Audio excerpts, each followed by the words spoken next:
நேத்திக்குள்ள ஒரு வீடியோல எனக்கு வந்து நெறைய பேர் கமெண்ட் பண்ணியிருந்தீங்க. பூனைக்குட்டிய இப்படி பிடிக்காதீங்க, அவங்களுக்கு வலிக்கும் அப்படின்னு. இல்லங்க, பூனைக்குட்டிய நம்ம பிடிக்கிற ஒரு பக்குவமே இதுதான். ஏன்னா, தாய் வந்து குட்டி போட்ட அந்த நேரத்துலருந்து குழந்தைங்கள அந்த பக்கம், இந்த பக்கம் தூக்கிட்டு போற எல்லா இதுவுமே அந்த கழுத்துல கவ்விட்டு தான் தூக்கிட்டு போகும். யாரெல்லாம் பார்த்துருப்பீங்கன்னு தெரியாது. ஆனா, பூனைக்குட்டி வளர்த்துறவங்களுக்கு கண்டிப்பா தெரியும். பூனைக்குட்டிய மட்டும் இந்த மெத்தட்ல தூக்கும்போது அவங்க ரொம்ப சைலண்டா இருப்பாங்க. நகங்கள வச்சு எதுவுமே பண்ண மாட்டாங்க. காரணம் என்னன்னா, அவங்க அம்மா தூக்கிட்டு போறது மாதிரி அவங்களுக்கு நம்ம மேல ஒரு நம்பிக்கை வரும். சரியா?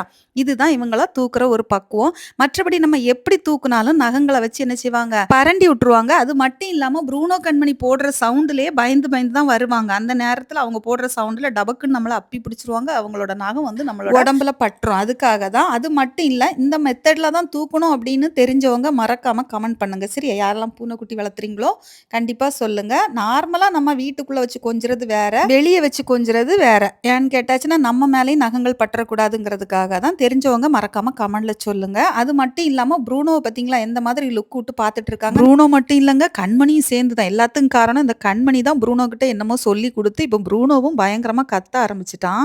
கண்மணிக்கு பூனை வந்ததுலேருந்து தூக்கமே